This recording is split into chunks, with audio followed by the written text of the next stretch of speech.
میں ان کی شان میں الفاظ کہاں سے لاؤں؟ یہ تو وہ ہستی ہے جنہوں نے اسلام، پاکستان، اردو، ادب، وکالت اور طب میں ایسے بیج بوئے ہیں کہ دنیا میں ان کی کامیابی منہ بولتا ثبوت ہے۔ میں یہ کہتا ہوں کہ یہ اللہ کے ایک ولی کی نسبت تھے، ہیں اور رہیں گے۔ یہ وہ شخصیت ہے جنہوں نے گرنے والے قوم میں سنبھلنا سیکھ لیا تھا اور اپنی منزل کی جانب گامزن ہو گئے۔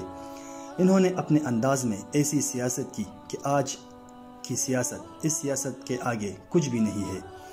یوں کہنا غلط نہ ہوگا کہ سیاست نام کی کوئی چیز ہے ہی نہیں، مگر افسوس ہم نے ان جیسے کئی عظیم الشان لوگوں کی قدر نہیں کی، اور ان جیسے کامیاب شخصیات نے ہر وقت اسلام کا بول بالا چاہا اور اسلام کے لیے ہر طرح کا جہاد کیا۔ اسی امید سے لگے رہے کہ ایک دن ضرور کامیابی ان کا مقدر بنے گی، اور ان کی امید، دل لگی اور محنت نے انہیں ہر مقصد میں کامیابی دلائی اور حسن کارکردگی میں نام کمایا۔ میں یہ کہتا ہوں کہ ہر مسلمان کے اندر ایک اقبال ہوتا ہے، اگر وہ چاہے تو کچھ کر کے دکھائے۔ اقبال کہتا ہے کہ میرا والد پڑھا ہوا نہیں تھا مگر ان کے پاس علم بہت تھا۔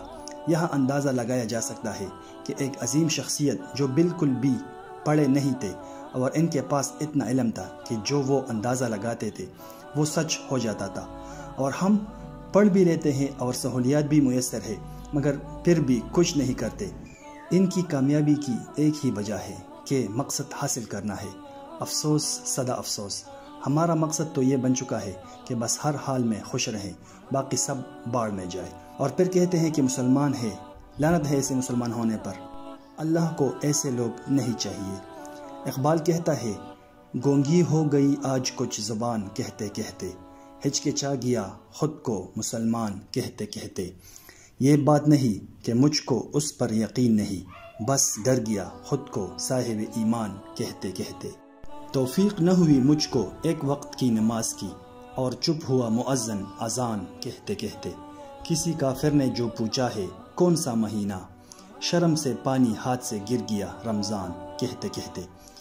یہ سن کر چھپ سادھ لی اقبال نے، یوں لگا جیسے رک گیا وہ مجھے حیوان کہتے کہتے۔